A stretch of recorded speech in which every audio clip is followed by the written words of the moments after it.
Welcome. In front of me is a Samsung Galaxy Tab S9 FE Plus, and today I will show you how you can enable your power saving mode on this device. So, to get started, pull down your notifications by swiping down from the top of the screen.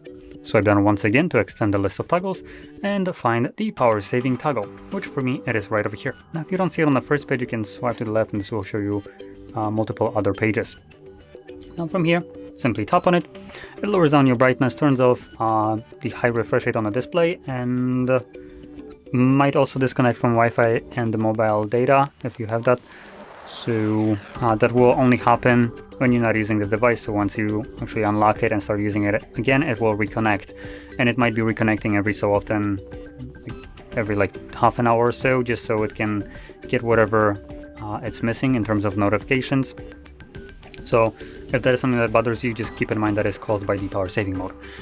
Now once you're done with it and you want to turn it off, or maybe you just want to turn it off because why not, find the toggle, tap on it once more, and there we go. So if you found this video helpful, don't forget to hit like, subscribe, and thanks for watching.